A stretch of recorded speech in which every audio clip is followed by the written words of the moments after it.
आदाब, मैं हूं आपका होस्ट कुणाल बाही और डीडी उर्दू के खास प्रोग्राम हमारे साइंसदां में आपका स्वागत है, इस्तकबाल है। साइंस एंड टेक्नोलॉजी की फील्ड में शानदार काम कर देश का नाम रोशन करने वाले मशहूर साइंटिस्ट और रिसर्चर्स से हम आपको रूबरू करा रहे हैं। इसी कड़ी में जिस शख्स से आज हम आपको मिलवाने जा रहे हैं वो किसी भी इंट्रोडक्शन के मोहताज नहीं है।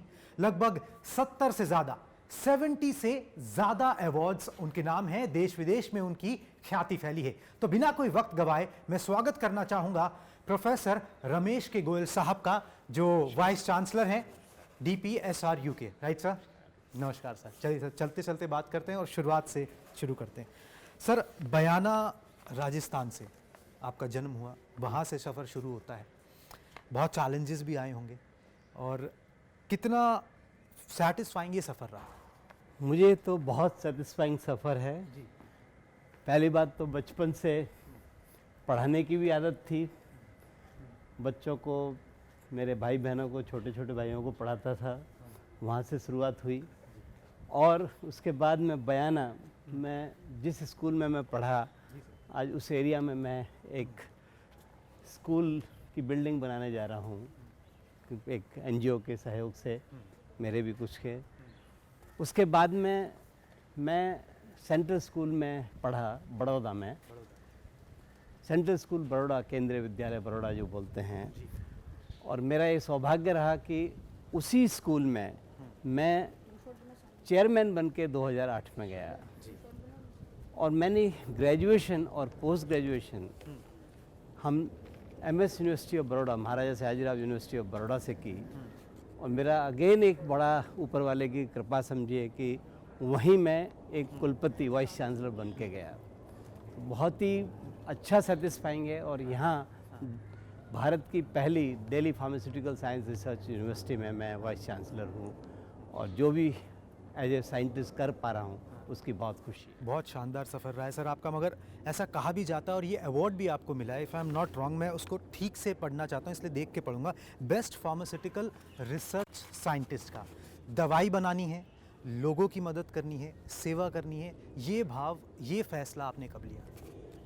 मैं हकीकत में तो मैं पहले डॉक्टर बनने की बहुत तमन्ना थी, पर जब नहीं मिला तो BSc करके मैं जब मेडिकल कॉलेज बड़ौदा में फार्माकोलॉजी डिपार्टमेंट में MSc मेडिकल करने का जब मुझे सौभाग्य मिला, उस समय एक तमन्ना समझो या मेरी हकीकत होती चलती गई हर चीज़ में, कि मुझे एक के बाद एक सफलता मिलती गई।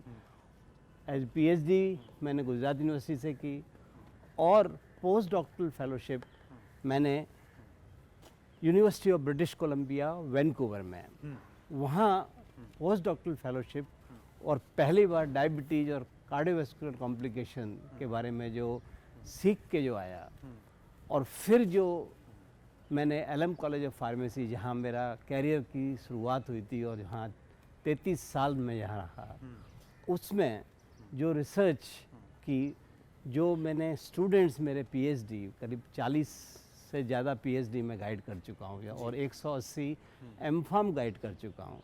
उनके जरिए और मेरी खुद की जो रिसर्च थी, उसके जरिए जो मैंने हासिल किया, मैंने हासिल क्या किया कि कुछ तो स्टूडेंट्स की कंट्रीब्यूशन, लेकिन उस रिसर्च के जरिए मैं पेशेंट्स तक पहुंच पाया। इसका सबसे बड़ा संतोष मुझे है। बहुत बढ़िया बात है सर। आपने जैसे बताया कि आप वैंकूवर गए फेलोशिप के लिए, ये भी मौका था आपके पास कि आप US में या कनाडा में ही एज ए फार्मासिस्ट सेटल हो जाते, एक बेहतर ज़िंदगी देखते उस समय, क्योंकि वो थी भी, आज का भारत अलग है, मगर आपने ये फैसला कैसे किया कि मुझे वापस आना है और नॉलेज यहाँ पर ट्रांसफ़र करनी है? पहली बात तो मुझे कभी भी परदेश का अट्रैक्शन रहा नहीं कि मैं वहाँ सेटल हूँ।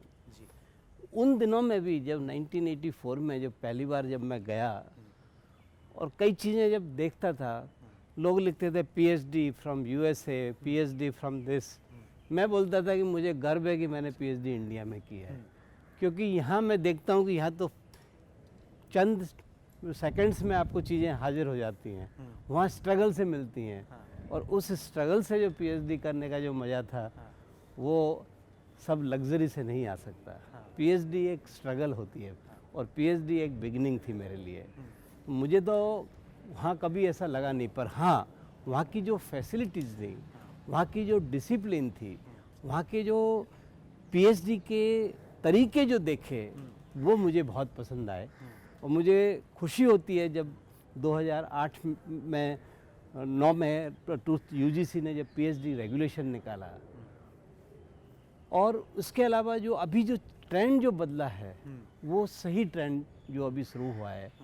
तो वो जो एजुकेशन की पॉलिसीज़ वो जो बदली हैं उससे मुझे बहुत अच्छा लगता है कि नहीं, अल्टीमेटली यहाँ रुक के मैं जो अगर मैं अपने देश की सेवा कर पा रहा हूँ तो मुझे बहुत खुशी है। आपकी स्ट्रगल जो है वो देश के बहुत काम आई है। चर्चा करने में आपसे बहुत मज़ा आ रहा है और आगे भी मैं बातचीत जारी रखूंगा, अभी आपको हम जाने नहीं देंगे, मगर उससे पहले व्यूवर्स को दिखा देते हैं कि आपका अभी तक का सफ़र कैसा रहा है। अपने 42 साल से भी ज्यादा तजुर्बे में कार्डियोवास्कुलर और डायबिटीज का फार्माकोलॉजी और कुदरती जराए से इलाज मुमकिन बनाने में अहम रिसर्च करने वाले प्रोफेसर रमेश के गोयल मौजूदा वक्त में Delhi pharmaceutical sciences and research university के वाइस चांसलर हैं। डॉक्टर रमेश के गोयल के अब तक के कामयाब सफर पर नजर डालें तो 22 अक्टूबर 1955 को राजस्थान के बयाना में किशोरी लाल अग्रवाल और चंदा देवी अग्रवाल के घर पैदा होने वाले रमेश के गोयल ने एमएस यूनिवर्सिटी ऑफ बड़ौदा से बीएससी जियोलॉजी और एमएससी की तालीम इम्तियाजी हैसियत से हासिल की। फार्मास्यूटिकल साइंस में तहकीक के अपने सफर का आगाज करते हुए प्रोफेसर रमेश के गोयल ने 1983 में डॉक्टर केसी दवे की रहनुमाई में पीएचडी की डिग्री हासिल की और 1984-1985 में university of British Columbia Canada से पोस्ट डॉक्टरेट की सनद हासिल की। रमेश के गोयल ने मुल्क को अपनी खिदमत देने का फैसला लिया और एलएम कॉलेज ऑफ फार्मेसी में डेमोन्स्ट्रेटर से लेकर 1995 में प्रोफेसर बनने तक न सिर्फ फार्मेसी में बल्कि सेहत से जुड़ी दुश्वारियों से निजात दिलाने में भी लगातार कोशा रहे। Institute of cardiovascular sciences, Winnipeg Canada और university of British Columbia Canada में विजिटिंग साइंटिस्ट रहे। फार्मेसी और फार्माकोलॉजी में तहकीक की नई इबारत लिखने वाले प्रोफेसर रमेश के गोयल इस मैदान में अब तक कई किताबें लिख चुके हैं, तो वहीं उनके नेशनल और इंटरनेशनल जर्नल में तकरीबन 700 पेपर पब्लिश हो चुके हैं। फार्माकोलॉजी में नई तहकीक के पेटेंट फाइल करने वाले professor Ramesh K Goyal national academy of medical sciences और international academy of cardiovascular sciences को मिलाकर कई नामी साइंटिफिक इकाइयों के फेलो हैं। Professor Ramesh K Goyal MS university of Baroda के वाइस चांसलर भी रहे हैं। काबिले जिक्र है कि उन्होंने इसी यूनिवर्सिटी से तालीम हासिल की थी। हाल ही में स्टावरोपोल स्टेट मेडिकल यूनिवर्सिटी रूस ने ऑनरी प्रोफेसर के खिताब से उन्हें नवाजा है।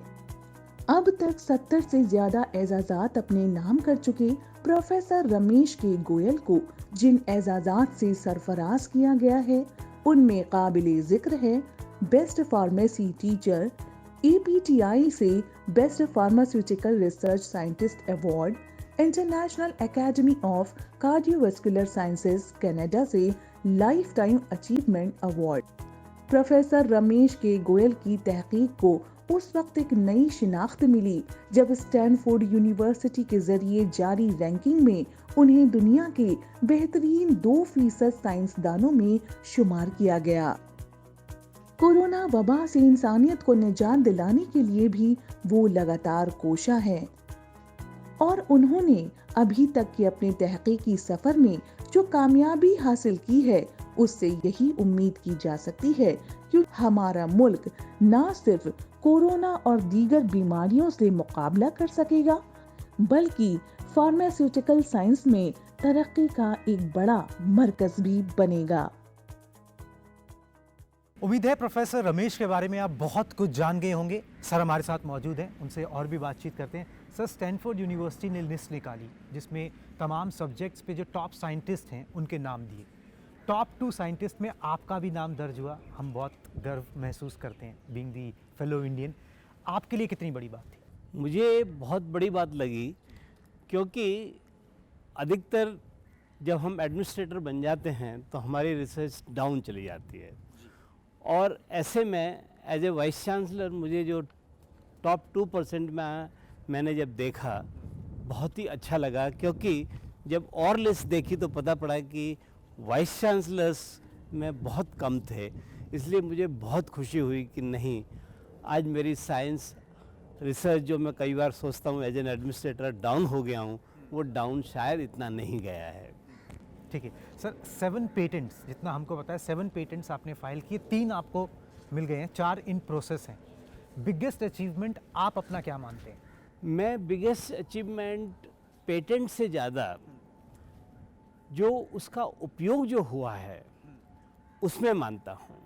इम्पैक्ट ऑफ माय रिसर्च जो मैं कहूँगा, तो अगर आप संक्षेप में वो भी बता सकते। वो यानी जो रिसर्च में अगर एक पेशेंट के लिए या कोई इंडस्ट्री के लिए अगर उपयोगी होती है, उससे अच्छा रिसर्च हो नहीं सकता।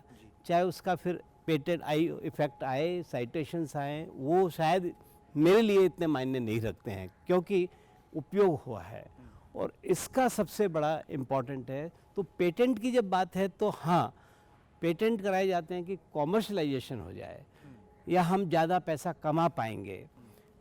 वो चीज़ शायद मैं अभी हासिल नहीं कर पाया हूँ, लेकिन मुझे उम्मीद है कि वो भी आएगा।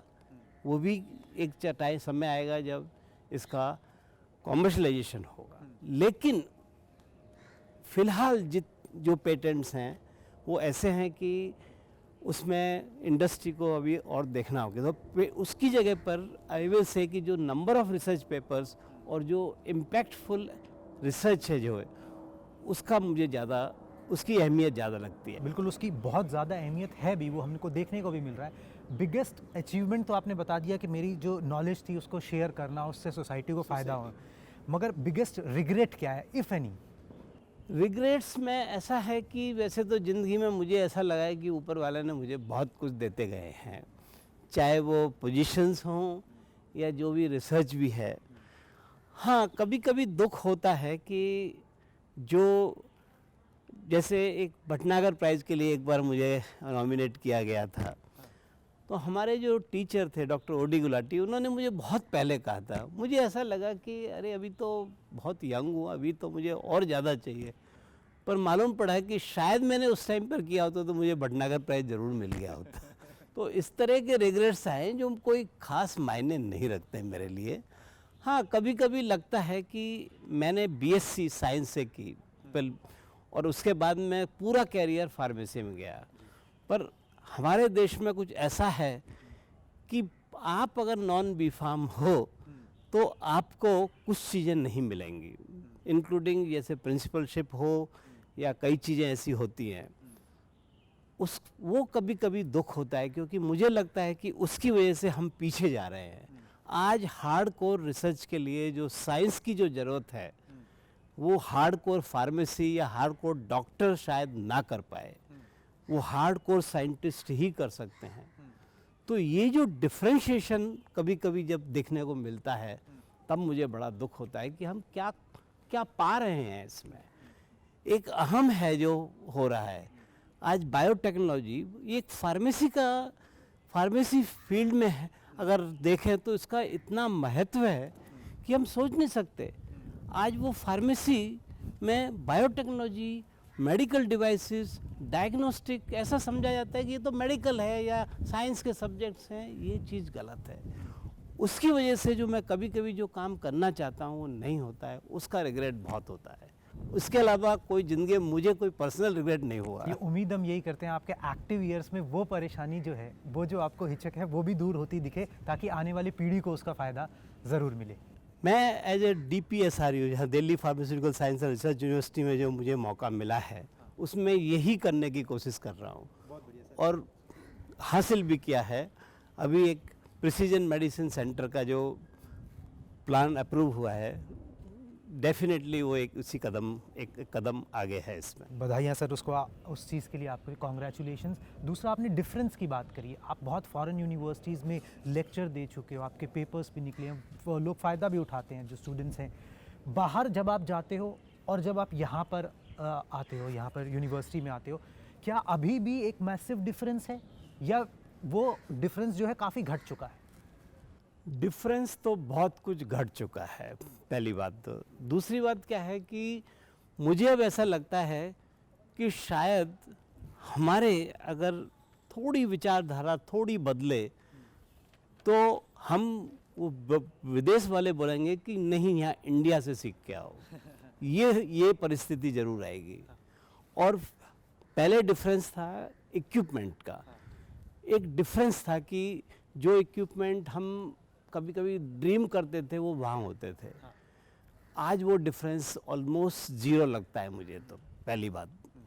दूसरा जो डिफरेंस है मेथोडोलॉजी ऑफ टीचिंग, जो पेडागॉगी, मैं बताना चाहूँगा कि अभी जो नेशनल एजुकेशन पॉलिसी आई है हाल फिलहाल में जो अनाउंस हुई है, मैं जब 2008 से 11 में महाराजा सयाजीराव यूनिवर्सिटी बड़ौदा में था, उस टाइम पे इसकी नींव मैंने रखी थी। एक चॉइस बेस्ड क्रेडिट सिस्टम को गुजरात मॉडल जो बनाया था, कई फीचर्स मुझे इस नेशनल एजुकेशन पॉलिसी में नज़र आते हैं, उसकी मुझे बहुत खुशी होती है।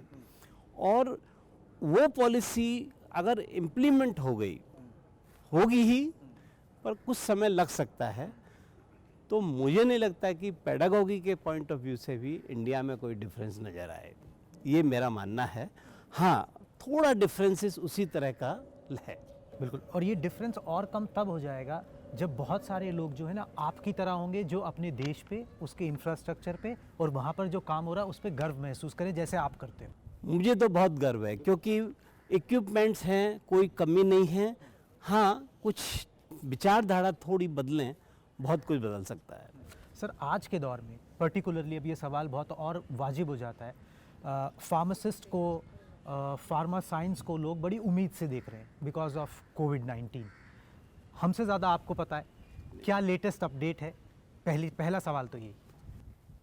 फार्मेसी में मैं सबसे पहले जब से मैंने ये फार्मेसी ज्वाइन की 1978 से, मैं एक ही चीज़ बोलता था कि फार्मेसी जितनी मल्टी डिसिप्लिनरी है, शायद ही कोई ऐसी डिसिप्लिन होगी। यहाँ आपको science, mathematics, chemistry, clinical, biotechnology, management, engineering, सब कुछ चाहिए और आप सब कुछ कर सकते हो। मेडिकल डिवाइसेस फार्मेसी में आएंगे, डायग्नोस्टिक फार्मेसी में आएंगे, clinical pharmacy, patient again pharmacy. जो एक पब्लिक का परसेप्शन है कि pharmacy means dispensing of drug या मैन्युफैक्चरिंग, वो नहीं है। न्यू ड्रग डिस्कवरी में सिर्फ और सिर्फ फार्मेसी ही सबसे ज़्यादा आगे आती है और मैन्युफैक्चरिंग में भी यही आता है। सर, आपकी देख रेख में DPSRU प्लांट बेस्ड ड्रग बना रहा है फॉर कोविड-19, उसका सिचुएशन कहाँ तक पहुँचा है? मुझे बहुत खुशी हो रही है बताते हुए कि वो प्लांट बेस्ड ड्रग न केवल बन चुकी है, बल्कि उसके क्लिनिकल ट्रायल भी शुरू हो गए हैं। करीब 40 पेशेंट्स बेंगलोर में ये ट्रायल चल रही है, वहाँ एनरोल भी हो चुके हैं। और जो प्रिलिमिनरी रिजल्ट्स जो सुनने में आ रहे हैं, वो काफ़ी एनकरेजिंग हैं। ये इसकी शुरुआत हमारे लेफ्टिनेंट गवर्नर और चांसलर डॉक्टर श्री अनिल बैजल जी से हुई थी। उन्होंने हमें डॉक्टर CR बाबू से परिचय कराया था। अरावली हिल्स में कुछ प्लांट्स ढूंढे, उनमें एक नाम बता सकता हूँ, सोलनम नाइग्रम और एक एक्लिफा भी है। उसमें जो हमको इंग्रेडिएंट्स पाए गए, वो कोविड की, जो कोविड वायरस एक चीज़ है, पर जो कोविड वायरस जिस मॉलिक्यूल को अटैक करता है, ACE2, और जिसकी वजह से जो डेथ हो रही हैं या साइटोकाइन सर्ज है या मेंटल डिस्टर्बेंस है, वो सारी की सारी चीज़ें उस फाइटो कंस्टिट्यूएंट उस पर अटैक कर रहे हैं। और हमने करीब 100 प्लांट्स और 100 फाइटो कंस्टिट्यूएंट को देख के, उनके टेस्ट करके समझ में आया कि कुछ ही मॉलिक्यूल्स ऐसे हैं जो कर सकते हैं, और इसकी जो प्रिलिमिनरी जो लैब एक्सपेरिमेंट्स हैं वो यूनिवर्सिटी ऑफ मिजोरी यूएसए में हुए हैं। तो रेमेडियम और जमी फार्मा इनसे मिलके हमने ये दवा बनाई है। और मैं शुभकामनाएं देता हूँ, सबकी तरफ से शुभकामनाएं, देशवासियों की तरफ से, कि इसमें कामयाबी भी हासिल हो ताकि जनमानस को इसका फ़ायदा पहुँच सके। बिल्कुल, मुझे तो बहुत ज़्यादा उम्मीद है वैसे, क्योंकि इस मॉलिक्यूल को दुनिया में टच ज़्यादा किया नहीं है लोगों ने। या तो कोई वैक्सीन की तरफ जा रहा है या एंटीवायरल ड्रग की तरफ जा रहा है। हम जो है ये एंटीवायरल है पर वो कम है, पर उससे ज़्यादा जो उसकी वजह से जो इफ़ेक्ट्स हो रहे हैं, जिसकी वजह से डेथ होती है, उसको प्रिवेंट करेगी। ये कोई इम्यूनो बूस्टर नहीं है, ना कोई ये प्रिवेंटिव है। तो इसलिए आज ट्रीटमेंट देना भी इतना ही इम्पोर्टेंट है। वैक्सीन से ज़्यादा मुझे लगता है मेडिसिन की ज़रूरत है। बिल्कुल, आपने एक नया एस्पेक्ट दिया है और उम्मीद करते हैं कि इसमें बहुत जल्दी कामयाबी मिले। सर, आप 42 साल से मतलब एक प्रोफेशन आपका बना हुआ है एकेडमिक्स के अंदर, ये पैशन शुरुआत से था या ये प्रोफेशन अलग है और पैशन कुछ और है? नहीं, मेरा प्रोफेशन और पैशन एक रहा है, यही शायद एक अच्छी बात रही है। सफलता की और कुंजी शायद कह लें। बिल्कुल, क्योंकि पैशन दो चीज़ों का मुझे लगातार रहा है। पहला पैशन टीचिंग का भी रहा है और रिसर्च का भी रहा है। तो इसकी वजह से मुझे दोनों चीज़ साथ में मिली हैं। एडमिनिस्ट्रेशन मेरा पैशन नहीं था। अच्छा भी लग रहा है, लेकिन वो फूल के साथ कहीं ना कहीं कांटे बस वो कांटे हैं। मुझे एडमिनिस्ट्रेशन कभी कभी कांटे नज़र आते हैं, लेकिन फिर भी जो बंद पड़ा वो किया। और इस लॉकडाउन में मुझे तो ऐसा लगता है कि एडमिनिस्ट्रेशन बिल्कुल 20% पे आ गया था, तो 80% टाइम मैं रिसर्च और एकेडमिक्स में दे पाया। मुझे बहुत खुशी है। थोड़ा सा पर्सनल सवाल मैं आपसे पूछूंगा। Behind every successful man there is a woman. तो आपकी पत्नी ने कैसे सहयोग किया? बिकॉज टाइम निकाल पाना, घर को भी देखना, वो सब चीज़ें बड़ी मुश्किल हो जाती हैं। वेल, मेरी पत्नी ने, आई विल से कि शी वॉज ए टीचर। खुद चाहती तो जॉब में रह के अपना नाम भी कर सकती थी, एमए सोशियोलॉजी में थी, लेकिन उसने पूरा डिवोशन हमारे ऊपर और बच्चों के ऊपर। लगता था कि कभी कभी समय हम कम देते हैं, लेकिन कोई ऐसी शिकायत नहीं थी कि वो लगे। तो उनका पूरा साथ है, उनके साथ के बिना नहीं हो सकता। अगर वो बोलते कि क्यों लेट आते हो, क्यों आप बच्चों कॉलेज की तरफ ही ध्यान देते हो, अगर मुझे ज़्यादा सुनने में या वो इंटरफेरेंस होता तो शायद मैं कुछ भी नहीं कर पाता। बिल्कुल, वो सपोर्ट, वो सेक्रीफाइस जो है वो बहुत ज़्यादा मायने रखता है। सर, बच्चों की बात करें, बच्चों को भी आपने साइंस के प्रति मोटिवेट किया या उनको अपना पैशन फॉलो करने की पूरी इजाज़त दी गई? मैं तो पूरी इजाज़त थी कि आपको जो पसंद आए वो करिए, लेकिन somehow my daughter was passionate for pharmacy only, and उसने बहुत ही अच्छा किया है। सन वो सेटल हुआ है यूएस में, क्योंकि he was born in Canada, तो कनाडा में he is a Canadian citizen. उसका पैशन इंजीनियरिंग की तरफ था और मैनेजमेंट। तो आज वो अच्छा कर रहा है। एंटरप्रेन्योरशिप, स्टार्टअप कल्चर जो हमारा शुरू हुआ है इस देश में भी, उसने मुझे 2014 से मुझे समझा रहा है, क्योंकि वो खुद उसने किया है। और यूनिवर्सिटी ऑफ टोरंटो रॉटमैन इंस्टीट्यूट में खुद उसने शुरुआत की थी। मुझे उससे काफ़ी कुछ सीखने को भी मिला है। रिसर्च के अलावा भी आपका कोई शौक़ है? मतलब ये फार्मेसी के अलावा, रिसर्च के अलावा कोई और शौक़ है जो आप इतने बिजी स्केड्यूल में ज़िंदगी में फॉलो ना कर पाए हों? वेल, शौक़ तो नहीं बोला, पर हाँ, मुझे सिंगिंग उसका बहुत शौक़ रहा है। कविताएं लिखने का भी बहुत कुछ शौक़ सा हो गया है, या बोलते हैं कि स्टेज पर हो या हो तो इंस्टेंट कविताएं लिखने का कुछ ज़्यादा क्रेज़ है कभी कभी। तो हम वो डायरी बनाई हुई है अभी भी, और हर साल मैं यहाँ पर कविता से ही शुरू करता हूँ। यहाँ अभी 2 दिन बाद ही जो आने वाला है उसके लिए भी कविता, कोरोना के लिए भी बहुत लंबी चौड़ी कविता लिखी है। तो वो एक शौक़ ज़रूर है मुझे।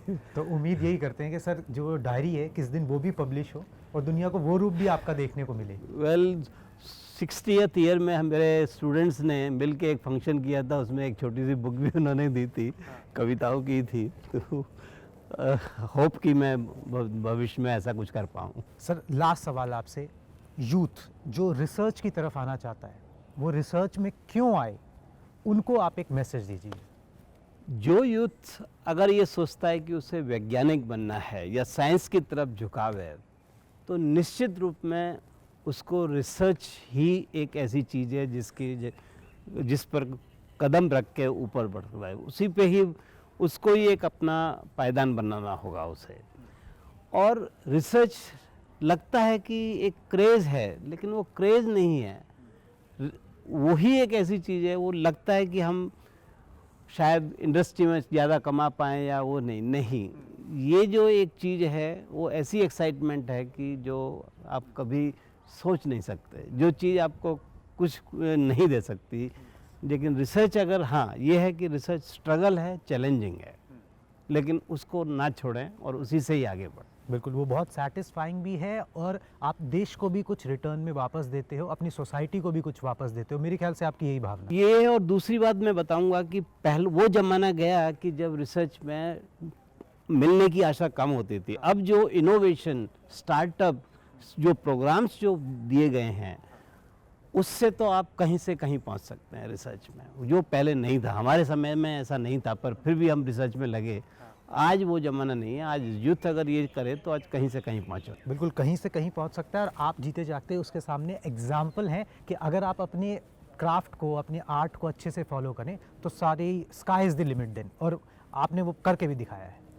वेल, करके दिखा पाया मैं तो उस दिन समझूंगा जिस दिन मेरी दवा पूरी दुनिया में छा जाएगी। तब तक तो मैं समझूंगा कि मुझे नहीं मिला है, अभी मैं सफल नहीं हूँ। नहीं सर, आप बिल्कुल सफल हैं और हम उम्मीद करते हैं बहुत जल्दी ये सफलता भी आपको हासिल हो। आपसे बातचीत करने में बहुत मज़ा आया सर, आपने हमारे लिए समय निकाला, इसके लिए बहुत बहुत शुक्रिया। मैं भी शुक्रगुजार हूँ, धन्यवाद। उम्मीद है आपको आज का शो पसंद आया होगा। अगले हफ्ते फिर हाजिर होंगे एक नई शख्सियत के साथ और बात करेंगे साइंस एंड टेक्नोलॉजी की। तब तक के लिए खुदा हाफ़िज़।